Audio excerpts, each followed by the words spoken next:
Hello, we are Geeks Assembled, and this week Susan is joining me as always. I can't do without Susan, so without Susan, you'd just be looking at my ugly mug. Now you've got two to look at. Uh. No, no, no. She's looking fine today. Look at that new hairstyle. She's so proud of that. Vogue is the next stop for Susan.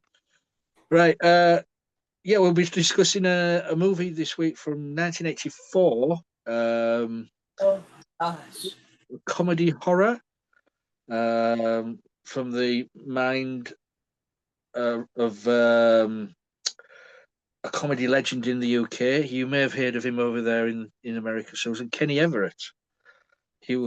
Started life as a radio DJ in the olden days, in the 60s, pirate radio and all like that, and descended onto the TV screens in the 70s and 80s, and ended up in a movie in 1984 with a cast of well-known faces.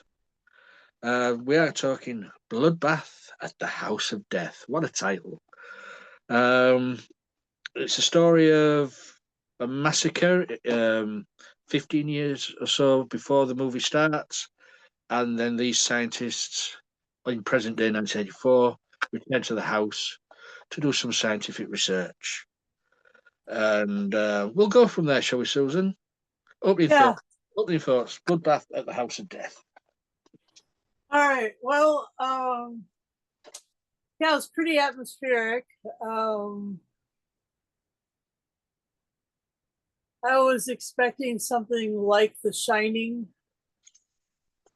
Maybe the Shining being funny, but it was there were some funny moments, but I tell you the truth, I found this one incredibly hard to get through. And I don't know why. I just couldn't I couldn't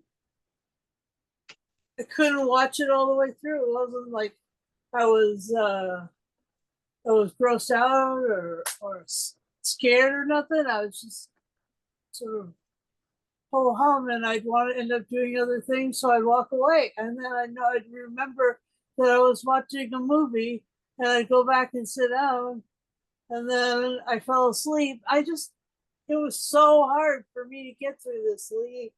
I don't even know, like, why it was. Maybe it was paced sort of too slow for all of that. Maybe I was expecting something, but it doesn't. But I mean, Vincent Price played a pretty good evil,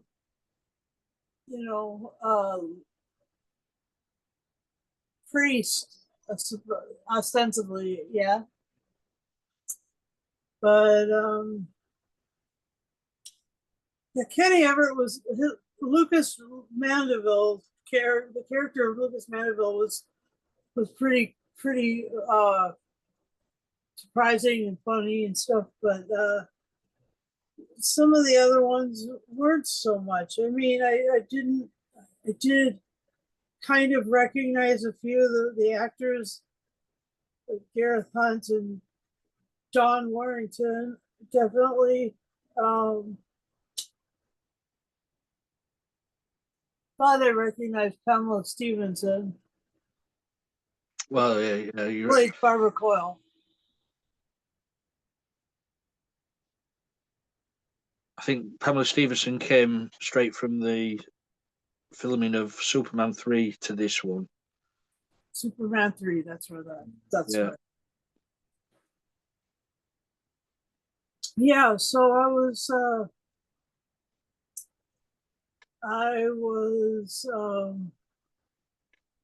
little bit it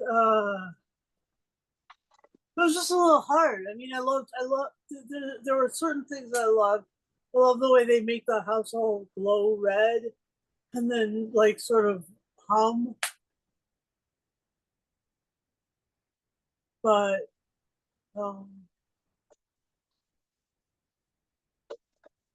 they were like looking for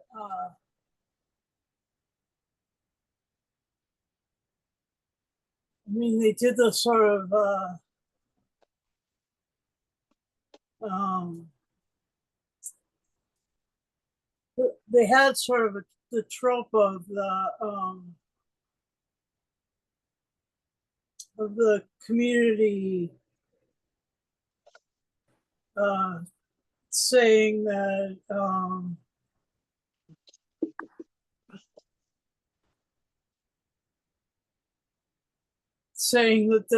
that this house is, you know, demonically possessed. But then you find Vincent Price, you know, making it so. So you're like, okay, so how? And then was it? I mean, yeah. So that's my opening thoughts. I'm just Do you gonna know? real. You know, I actually knew that this movie would sort of confuse you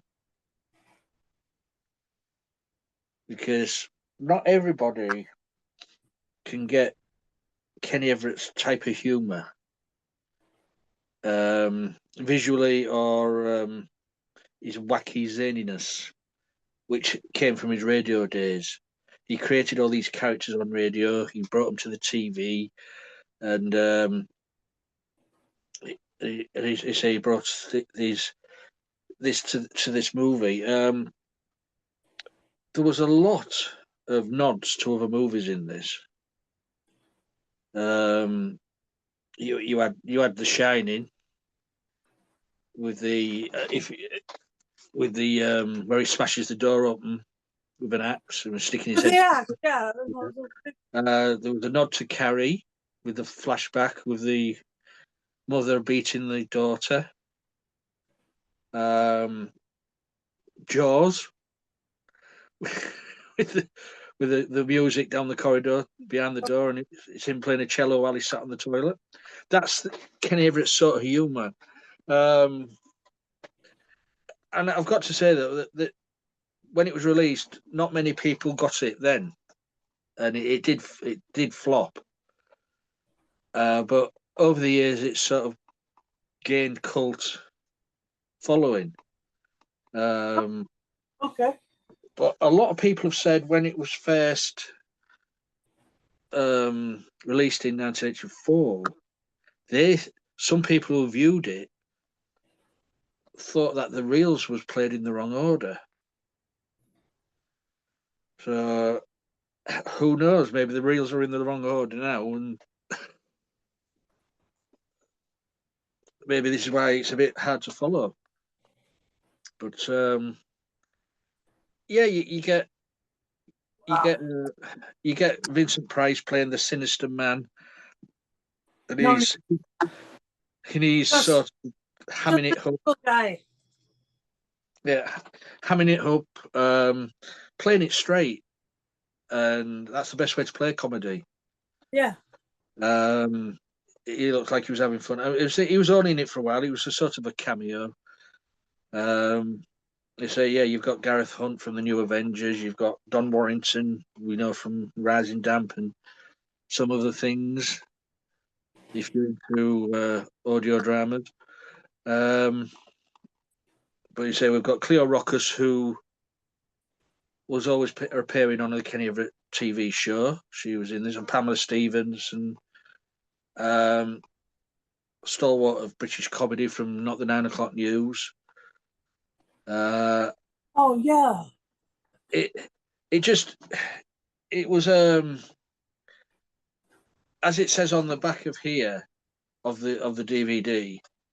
It's the original scary movie. I mean, we had a run of scary movies, didn't we? Comedy movies, not so long ago. So this was just like a spoof parody of what had gone before, but people just didn't seem to get it. Um, you know, these satanic worshippers waiting for the evil one to return. You know, with the sign on their hands, and Yeah. I mean, you got all the tropes in this. You say he walks into the local pub, and they all turn around and it's just looking at him silent. Yeah, because they mentioned the name of the manor. But then they just stay there, yeah. But then they just stay there looking at him, and then all of a sudden, Palmer Stevenson does his zip up. He said, "Oh, sorry." And then they start talking again. Yeah, start talking again. So because his flower was down. Yeah, That's Kenny Everett's sort of humour.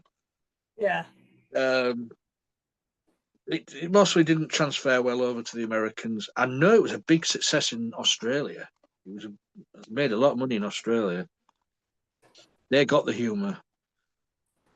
So, but yeah, it's a weird one. I say you've got the horror, you've got the gore as well. There is a bit of gore in this. I mean, and then at the end of it, it's all to do with aliens, yeah. which was not really explained. This is,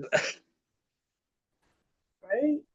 but yeah, it was a fun watch. I can understand why you didn't get it, and it wasn't.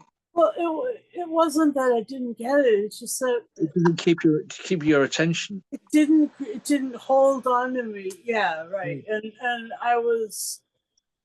I mean, the next movie that we review,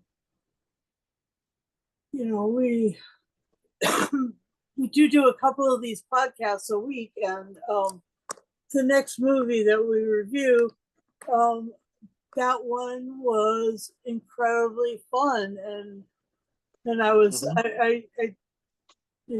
I was more tired, but able to it was longer humor. I don't know, So, but have you? Kenny Everett, it may be his humor style, or it may just be that I needed to.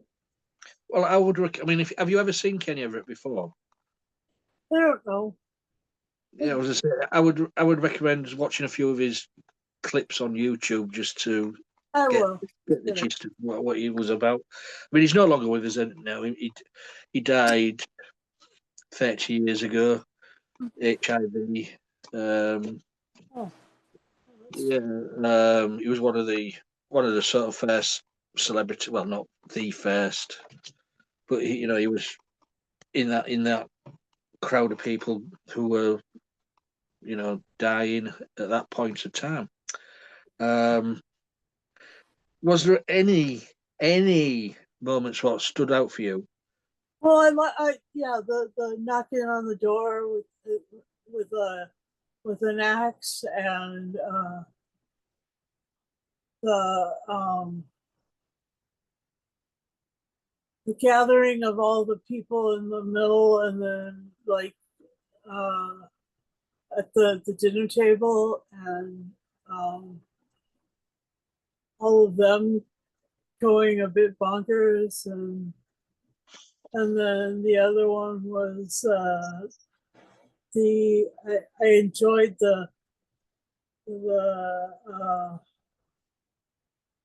I enjoyed the aliens. Yeah, that was fun. And then the other part that was great was when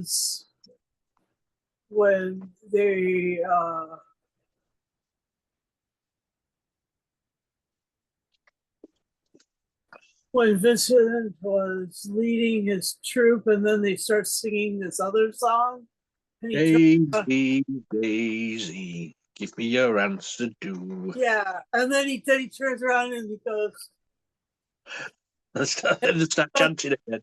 and suddenly they're back in their chant. That was really funny. I thought that was great. I've been doing a little marching and singing recently, and yeah, so it's funny. It's great that they lost the plot there. That was great, and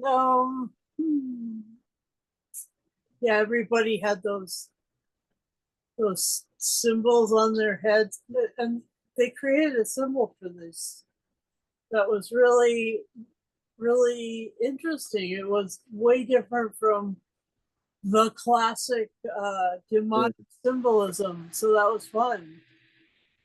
It was its own like little gag, and the fact that it glowed or it was surrounded by light or whatever, or that it was super, you know, super white skin, and there was I mean, it was a tattoo kind of thing, and it went anywhere you needed it. That was great. On the wall of the pub, Yeah. on the the door, and On the dog.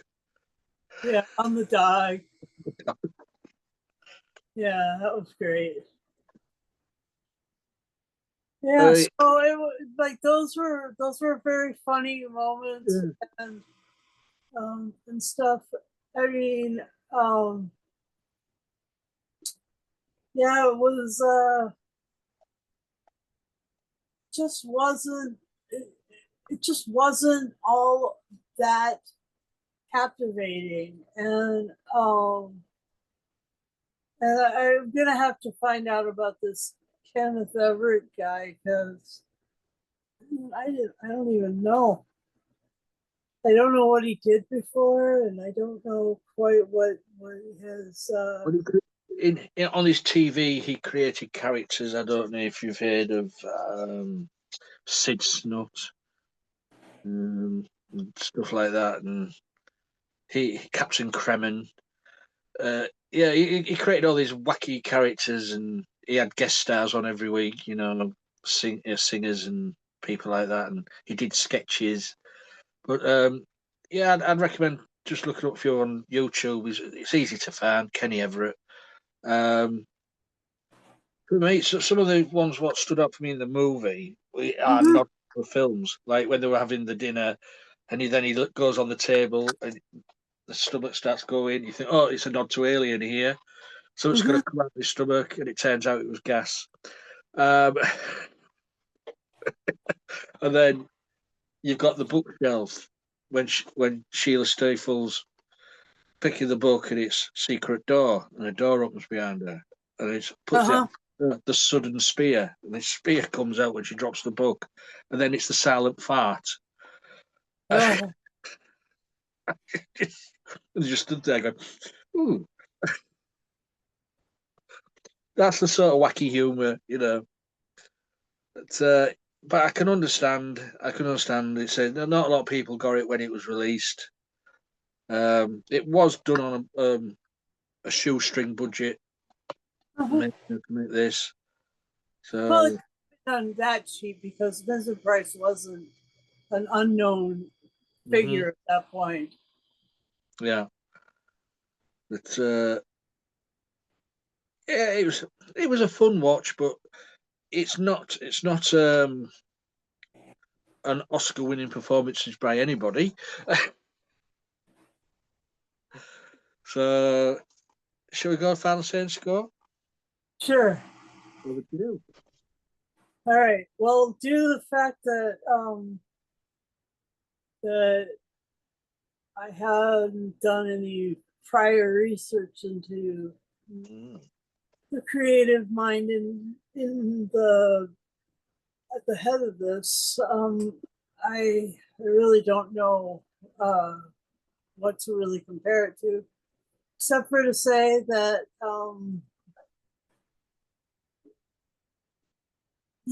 I did end up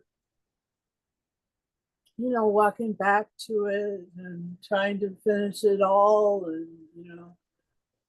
and the fact that it ended up being aliens at the end was great, and so yeah, I'll give this what is it, 6.5 or 7. I'll give it a 7. I thought we was going to lower than that. Yeah, I thought so too, but 7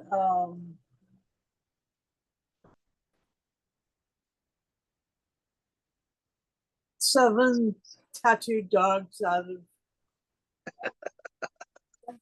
and yeah, was going to be 6.5, but because I haven't done the research, All right.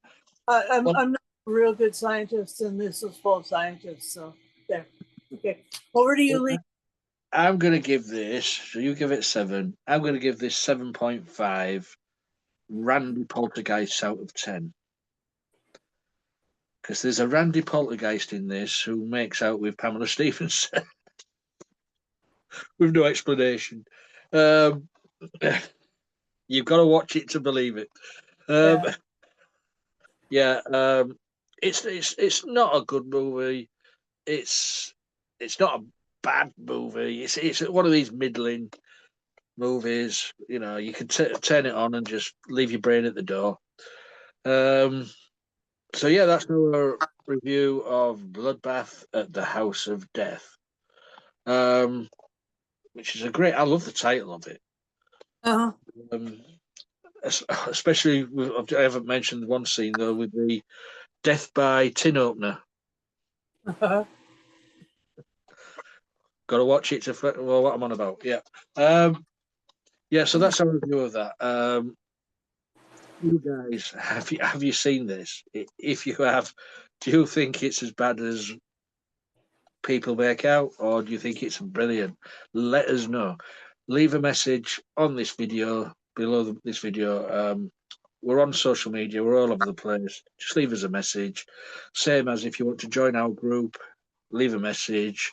All we ask is that you be 18 plus because some movies are not, right for small young kids. And you also have to have a working camera, a microphone on the device you use, and we'll have you on. Also, the on our YouTube channel, if you do subscribe to our YouTube channel, and why wouldn't you? If you've got any sense, you would. Please press the bell notification button, and you'll get notified every time we put the video. So is that it, Susan? Yeah, that's it. That's it. That's our review of Bloodbath at the House of Death.